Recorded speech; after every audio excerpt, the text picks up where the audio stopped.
मेरे तो गिरधर गोपाल दूसरो ना को या। परम भक्तिमती श्री मीराबाई, जिनके जीवन का एक एक श्वास, शरीर की एक चेष्टा, चिंतन का एक एक कण, हृदय का एक एक स्पंदन, वाणी का एक एक शब्द अपने परम आराध्य गिरधर गोपाल के भाव सिंधु में निमग्न रहता था। उनके परम पावन श्री चरणों में मुझ अकिंचन का बार बार प्रणाम। जय जय श्री राधे श्री कृष्ण। जय श्री कृष्ण। मीरा चरित भाग 1। भारत के एक प्रांत राजस्थान का क्षेत्र है मारवाड़, जो अपने वासियों की सूरता, उदारता, सरलता और भक्ति के लिए प्रसिद्ध रहा है। मारवाड़ के शासक राव दूधा सिंह बड़े प्रतापी हुए। उनके चौथे पुत्र रतन सिंह जी और उनकी पत्नी वीर कुंवरी जी के यहाँ मीरा का जन्म संवत 1561 में हुआ। राव दूधा जी जैसे तलवार के धनी थे, वैसे ही वृद्धावस्था में उनकी भक्ति छलक पड़ती थी।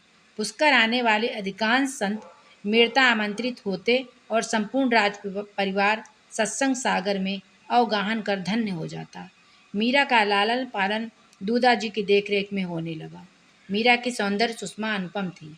मीरा के भक्ति संस्कारों को दूधा जी पोषण दे रहे थे। वर्ष भर की मीरा ने कितने ही छोटे छोटे कीर्तन दूधा जी से सीख लिए थे। किसी भी संत के पधारने पर मीरा दूधा जी की प्रेरणा से उन्हें अपनी तोतली भाषा में भजन सुनाती और उनका आशीर्वाद पाती। अपने बाबा सा की गोद में बैठकर शांत मन से संतों से कथा वार्ता सुनती। दूधा जी की भक्ति की छत्र छाया में धीरे धीरे मीरा 5 वर्ष की हो गई। एक बार ऐसे ही मीरा राजमहल में ठहरे एक संत के समीप प्रातःकाल जा पहुंची। वे उस समय अपने ठाकुर जी की पूजा कर रहे थे। मीरा प्रणाम कर पास ही बैठ गई और उसने जिज्ञासावश कितने ही प्रश्न पूछे। यह छोटे से ठाकुर जी कौन हैं? आप इनकी पूजा कैसे करते हैं? संत भी मीरा के प्रश्नों का एक एक कर उत्तर देते गए।